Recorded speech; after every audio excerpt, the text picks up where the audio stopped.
म्हणजे एकदा नाडी पाहिली की पेशंट आपल्याला कळतो पेशंटची कंडिशन कशी आहे काय नाही, पेशंटला काही त्रास होऊ देणे हा आमचा हेतू असतो. त्यामुळे मी आता ही विकासाची नाडी माझ्या हातात घेत आहे. बीडमध्ये नगरपालिकेची निवडणूक जाहीर झाल्यानंतर ऐनवेळी योगेश क्षीरसागरांनी अजित पवारांच्या राष्ट्रवादी पक्षाला सोडून चिठ्ठी देऊन भाजपमध्ये प्रवेश केला. योगेश क्षीरसागर भाजपमध्ये गेल्यानंतर नगराध्यक्षपदाचा उमेदवार कोण असणार असा प्रश्न पडला होता. त्यानंतर योगेश क्षीरसागरांनी आता डॉक्टर ज्योतिताई घुमरे यांना निवडणुकीच्या रिंगणात उतरवलं आहे. पहिल्यांदाच ज्योतिताई घुमरे या बीडच्या नगराध्यक्षपदासाठी निवडणूक लढवत आहेत. स्वतः ज्योतिताई आपल्यासोबत आहेत. ताई, काय नेमकं व्हिजन आहे? पहिल्यांदाच तुम्ही ही निवडणूक लढताय, व्यवसायाने डॉक्टर आहात. राज्यघटनेचे शिल्पकार डॉक्टर बाबासाहेब आंबेडकर यांनी महिला आरक्षणाची जी संधी आपल्याला दिलेली आहे आणि नगराध्यक्षपदाची उमेदवारी ह्या महिलेला मिळालेली आहे, ती एक संधी समजून मी या निवडणुकीच्या रिंगणात उभी राहिलेली आहे. मी एक व्यवसायाने डॉक्टर आहे, पण आमच्या घरामध्ये समाजसेवेचा वारसा होता. माझे सासरे माजी सैनिक म्हणून भारतीय सेनेमध्ये काम केलेलं आहे आणि माझ्या आजोळी पण माझे आजी आजोबा स्वातंत्र्य सैनिक होते, त्यांचाही वारसा आहेच आहे आम्हाला.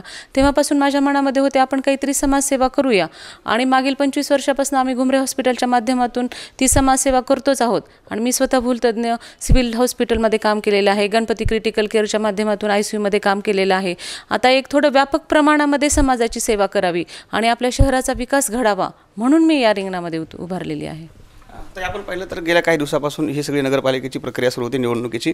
तुम्ही कुणाकडे इच्छा व्यक्त केली होती का की तुम्हाला या निवडणुकीमध्ये यायचं किंवा एखाद्या पक्षासोबत काय बोलणं झालं होतं? नाही, तसं काही झालं नव्हतं. फक्त ही एक ऑपॉर्च्युनिटी आहे की एक चांगला उच्च शिक्षित कॅन्डिडेट पाहिजे असं बऱ्याच जणांचं म्हणणं येत होतं, म्हणून आम्ही ते स्वीकारलं आणि आम्ही या रिंगणामध्ये उभे राहिलो. काय नेमका रोडमॅप असणार आहे? तुम्ही सांगितलं की तुम्हाला तुमच्या कुटुंबाला एक सामाजिक वारसा आहे, तुम्ही व्यवसायाने डॉक्टर आहात. काय नेमके मुद्दे घेऊन तुम्ही आता जनतेसमोर जाता? जनतेची अपेक्षा काय? कारण तुम्ही गेल्या काही दिवसापासून प्रचार देखील करायला सुरुवात केली. भारतीय जनता पक्षच हा एक विकासाचा पक्ष आहे. सबका साथ सबका विकास या विचारावर चालणारा हा पक्ष आहे आणि आपण पाहिलेलंच आहे केंद्रामध्ये किती विकास झालेला आहे, राज्यामध्ये विकास झालेला आहे.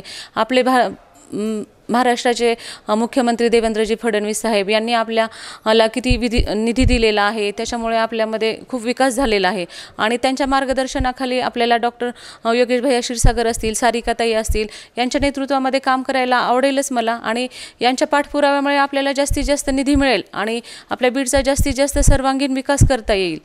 त्याच्यामुळे ह्या निवडणुकीच्या रिंगणात तुम्ही अनेक वर्षापासून म्हणजे बीड शहरामध्येच राहताय. काय नेमक्या मूलभूत गरजा असतात शहरातल्या नागरिकांच्या आणि त्या सोडवण्यासाठी तुम्ही काय वेगळा रोडमॅप आहे तुमच्याकडे आणि कसा प्रयत्न असणार आहे? हो, आमच्याकडे आहे.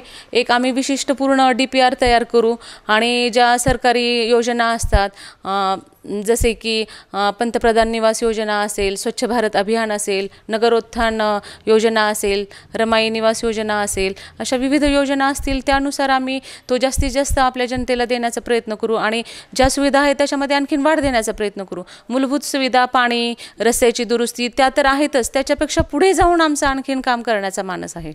महिलांची सुरक्षा असेल, महिलांचं आरोग्य असेल, त्यावर पण आम्ही काम करणार आहे.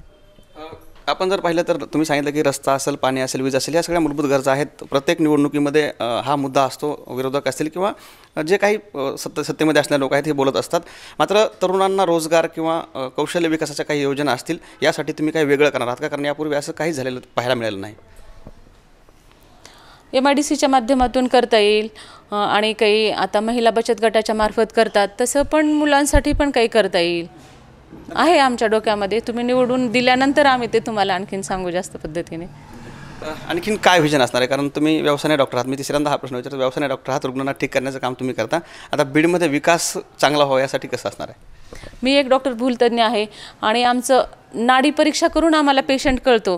तर मी आता म्हणजे एकदा नाडी पाहिली की पेशंट आपल्याला कळतो पेशंटची कंडिशन कशी आहे काय नाही, पेशंटला काही त्रास होऊ देणे हा आमचा हेतू असतो. त्यामुळे मी आता ही विकासाची नाडी माझ्या हातात घेत आहे आणि ती तुम्ही स्वीकारावी आणि मी ती तुम्हाला सार्थ करून दाखवेन की बीडचा विकास हा सर्वांगीण पद्धतीने झालेला असेल. एक स्वच्छ, सुंदर, सुरक्षित, हरित असं बीड देण्याचा माझा प्रयत्न राहील. आता निश्चितच ज्योतिताई घुमरे होत्या, व्यवसायाने डॉक्टर आहेत. रस्ते, नाली असेल, स्वच्छता असेल, या मूलभूत गरजा आहेत. मात्र विकासाची नाडी ओळखूनच त्या यापुढे या निवडणुकीमध्ये सामोरे जाणार आहेत आणि बीड शहराचा विकास करणार आहेत असा विश्वास त्यांनी व्यक्त केला आणि या निवडणुकीमध्ये त्यांना यश मिळेल असं देखील त्यांनी सांगितलं. कारण नुकुंस मी आप्पासाहेब मोहोरकर, लोकाशा TV, बीड.